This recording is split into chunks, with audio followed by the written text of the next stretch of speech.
Welcome to the Rosenberg Report. We've got an exclusive interview tonight with Mike Pompeo, former CIA director, former Secretary of State, and a good man, a strong follower of Jesus Christ.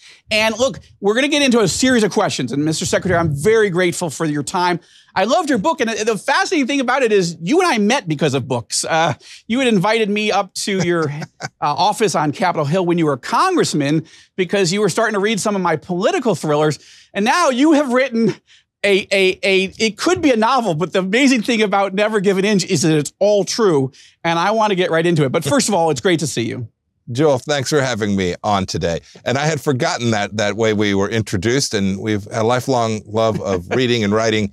And I was really, really happy to be able to write and tell the story in Never Give an Inch of 4 years of hard work on behalf of America. And I've gotten some feedback. Folks find it fun and interesting, but also insightful. And Joel, and you know it in this way, right? The things that really matter in the world often run through the most senior places in Washington, D.C., and I was blessed to have the privilege to serve for those 4 years. Well, I'm grateful that you did, and I got to tell you, the book is a very compelling read. I highly recommend it. It is the book of the month on our All Israel News website.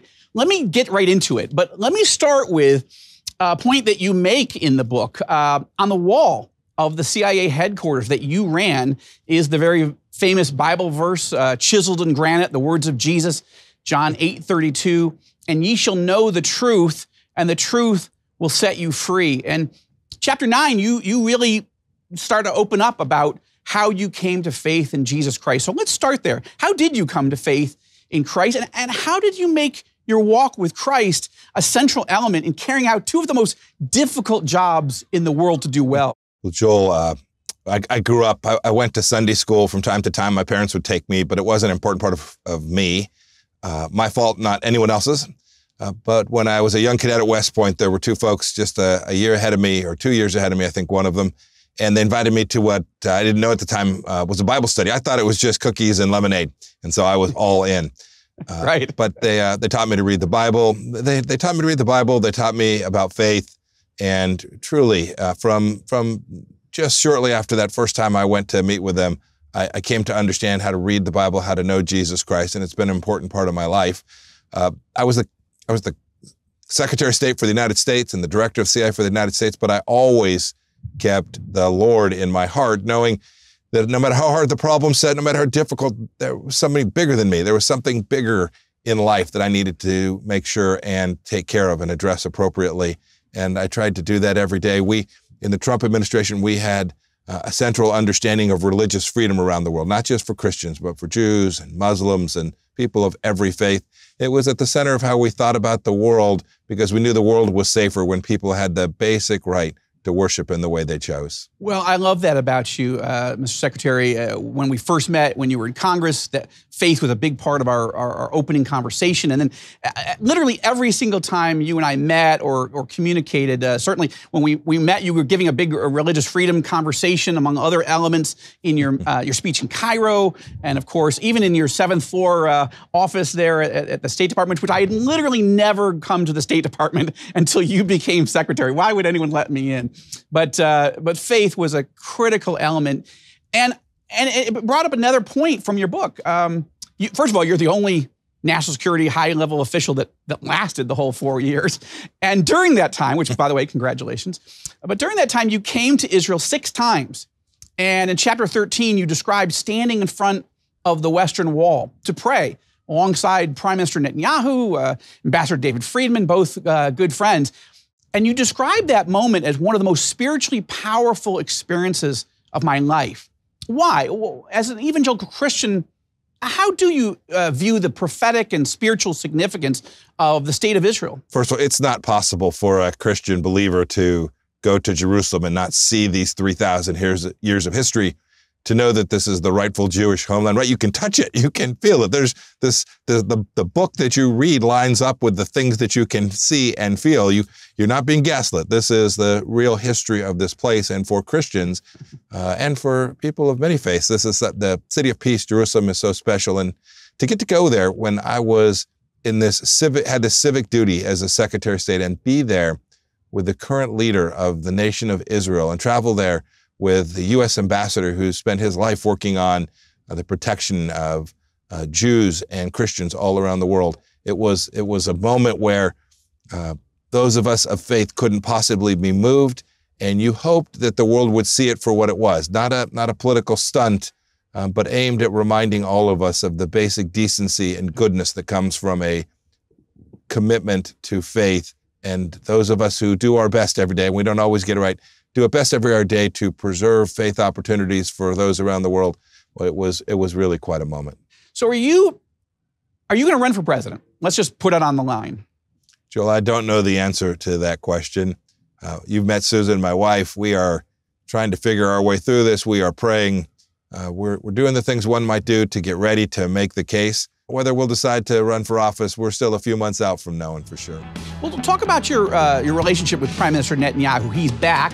You were very instrumental, both at CIA and, of course, at State, in helping Israel make peace with 4 Arab countries, and, of course, dealing with the Iran threat. So first, I want you to talk about, what do we need to know about Netanyahu that many people don't know, that the man that you got to know, and also, why has the Iranian regime decided to bless you with a threat of assassination? What you got to take us in, because this threat is not just to Israel, it's to the United States also, and to you personally. Well, Joel, there's a lot to unpack there. Your first question was my relationship with Prime Minister Netanyahu.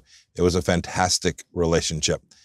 Obviously, the relationship in first instance is between the United States and the nation of Israel, but it's about people too. And so I had this opportunity, first as CIA director. I'd met him when I was in Congress, actually, to spend a lot of time with him working on some of the most complex problems that have plagued the Middle East and the world for decades and decades. We had a central understanding of the way forward. It wasn't the way forward that had been chosen by previous American administrations and, frankly, previous Israeli administrations as well. We wanted to do right by the people that lived in Judea and Samaria of every faith, but we weren't going to let terrorist Abu Mazen hold up peace in the region. And so we began to develop a series of ideas. We collectively, Secretary Mnuchin, Jared Kushner, me, Ambassador Friedman, the whole Israeli national security establishment, and then to work with these Arab Gulf states to make the case that their best interest was served by making peace with Israel. It depended upon, in the first moment, an America that was prepared to push back against the Islamic regime in Iran. And so we did that. So we made close partnerships in my time at CIA with Mossad, in my time as the Secretary of State with the Prime Minister, and then put the maximum pressure campaign on Iran. Those two things gave the Arab states the confidence to say, we think that this is the right time to make peace with Israel. As for the Iranians, they remain today the world's largest state sponsor of terror. I regret that the Biden administration has chosen to go back to a model of appeasement with Iran, giving them money, resources, wealth, capabilities. You can see what they're doing. They're allowing drones to travel to Ukraine and kill Ukrainian civilians. These are bad folks. We were serious about defending not only the things that matter to America, but our Israeli partners as well, and we were pretty darn effective. Certainly were. And as I've sat down with United Arab Emirates Crown Prince, now President Mohammed bin Zayed, Saudi Crown Prince, heir to the throne, Mohammed bin Salman, and others that you know much better than me. But for me, even sitting with them, and they're talking about their appreciation for you, for President Trump, for Vice President Pence, and Jared Kushner and the team, both on Iran and on Israel, really quite fascinating. This has been a game changer in this region. But back to Iran, MBS told me on the record that he considers the supreme leader of Iran the next Hitler, the new Hitler. So how close would you assess Tehran is to getting the bomb? And I don't see Biden doing anything about it for the next 2 years. Is there a risk that Iran makes a breakout in these next 2 years to getting the bomb, knowing or sensing that Biden might not do anything about it? And then what does Netanyahu do? Joel, there is a risk. There's no doubt that the Iranians likely see the Biden administration as less prepared to take risks in order to prevent them from getting a nuclear weapon, not just we often talk about the enrichment capacity, but also a program, the capability to actually deliver that fissile material through a weapon system. So there is some risk they'll try to, at the end of the Biden administration, move to break out as quickly as they can. I hope that's wrong. I hope they recognize that the world's not going to stand for that. Certainly the Israelis are not going to permit them to have a nuclear weapon. And I hope that the Iranians believe that when the Israelis make that decision, that the Americans will be with them and support them and provide the things that are needed collectively to make sure that Iran doesn't get a nuclear weapon. It is not just an Israeli problem. It is a problem for the Gulf Arab states. It is a problem for Africa. It is a problem for the United States of America. A nuclear-armed Iran is a global threat at the scale we haven't seen in that region, because we've managed to keep nuclear weapons out of that state-sponsored terror's hands. How close do you think Iran is at this point, and do the next 2 years become perhaps the most dangerous window that we've been in a while? Joel, too close. We've seen the intelligence community publicly state that we're talking about a number of months if they began to move in a brisk way. My worry when I was CIA director and as Secretary of State is about what it is we may not know. Some gap that we have in collection observation, that they may have a program, much as they did in the Ahmad program back in 2003, a program that we are not collectively aware of the scale, that it's been dispersed in ways that we can't see. I am confident that we know a lot about this, that if we had determined leadership in Washington, D.C., that we could actually push back and delay their capability to get this, and then give the Iranian people the opportunity to direct a leadership inside of Iran that would change course. You joked a bit about the fact that there's a bounty on my head, that the Iranians are trying to kill me. It's true. I wasn't joking. I was just saying. No, it's very, very serious. No, they're trying to. No, they're trying to kill. They're trying to kill other Americans too. They've conducted assassination campaigns in Europe. They tried to kill the Saudi ambassador here in Washington, D.C. This is a regime that does not value human life, and so we can see that both outside of the country and what they do to their own people. We need to support the Iranian people so that in the end, this is the transition that will be made, such as the Iranian people can have a set of leaders that want to be part of the world, not hostile to it, not a theocracy and kleptocracy run by the IRGC, a decent government trying to engage in a way that reflects well on the people of Iran. I remember sitting with you and President Trump, then National Security Advisor John Bolton, and of course, Vice President Pence in the Oval Office. And I was talking to the president, as you'll recall, about my novel then, The Persian Gamble. And he said, well, what's that about? I said, what if Iran takes the money that Biden and Obama gave them and goes try to buy a half dozen nuclear warheads off the shelf? And he said, well, that's a terrifying premise. I said, he goes, how do you know they're not trying to do that already? I said, well, I'm hoping that the men in this room, yourself including, Mr. President, are doing everything you can every day to make sure it doesn't happen. Now, the problem is he's not there. And the man who's in the room, in the seat, I don't have a lot of confidence in him. And from your book, I'm guessing you don't either. Okay, you know my family escaped then as Orthodox Jews out of Russia. I have to turn to Russia. You describe Vladimir Putin in the book as a wolf, as a shark, as a madman, as a man, quote, on a messianic quest to restore Russia's lost Soviet-era power. All right, so how do you really feel about it, Mr. Secretary?